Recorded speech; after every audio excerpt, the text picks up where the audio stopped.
Na shukrani hizo kwa kweli zinaenda moja kwa moja kwa Mheshimiwa Rais wa Jamhuri ya Muungano wa Tanzania Dr. Samia Suluhu Hassan, ambaye yeye ndio ambaye amekuwa kinara katika kuhakikisha tunatekeleza miradi hii ya nishati. Nyie mnafahamu Mheshimiwa Rais sasa anafahamika duniani kwa namna ambavyo anasimamia miradi ya nishati kwa kadri ya uwezo wake, na anaposimamia miradi ya nishati kuonyesha kwamba tunaendeleza na uzalishaji, lakini vile vile usambazaji, kuhakikisha wananchi wengi wanafikiwa na umeme.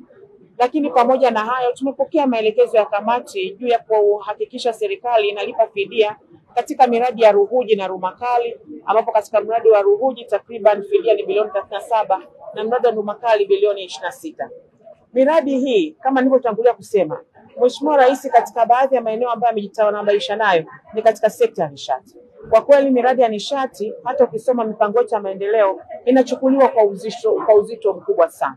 Nyie mnafahamu kwa sasa hivi tupo katika hatua za mwisho za kukamilisha utekelezaji wa mradi wa kuzalisha umeme wa bwawa la Julius Nyerere ambao unaenda kuzalisha takriban megawati 2115.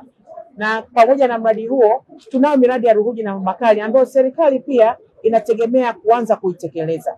Nataka nihakikishie kamati pamoja na Watanzania wote, azma ya serikali ni kuhakikisha tunaongeza vyanzo vya uzalishaji wa umeme. Pia pamoja na hii miradi ya Ruhuji na Rumakali itaanza kutekelezwa hivi karibuni. Serikali inatafuta fedha kuhakikisha tunaanza utekelezaji wa miradi hii. Kuhusiana na swala la fidia, Wizara ya Nishati ina miradi mingi sana ambayo inaitekeleza, na katika miradi ambayo inahitaji fidia, kwa kweli serikali imekuwa ikifanya hivyo. Nyie ni mashahidi, tumeona miradi huu wa Taza, wananchi wamelipa fidia. Mradi wa kupeleka umeme wa gridi Katavi, serikali imelipa fidia, pamoja na miradi mingine yote. Na kwa mradi huu wa Ruhuji na Rumakali pia serikali imejidhatiti kuhakikisha kwamba tunawalipa wananchi fidia ili utekelezaji wa mradi huu uende kuwa vizuri. Kwa ujumla, naomba niseme serikali ya awamu ya 6 imejipanga kuhakikisha tunaendelea kuhakikisha wananchi wetu wanaendelea kupata umeme wa uhakika. Katika mkoa wa Njombe zaidi ya 98% ya vijiji vina umeme, vimebaki vijiji 9 na ambavyo changamoto zake zinatatuliwa kuhakikisha kwamba na wenyewe wanapata umeme.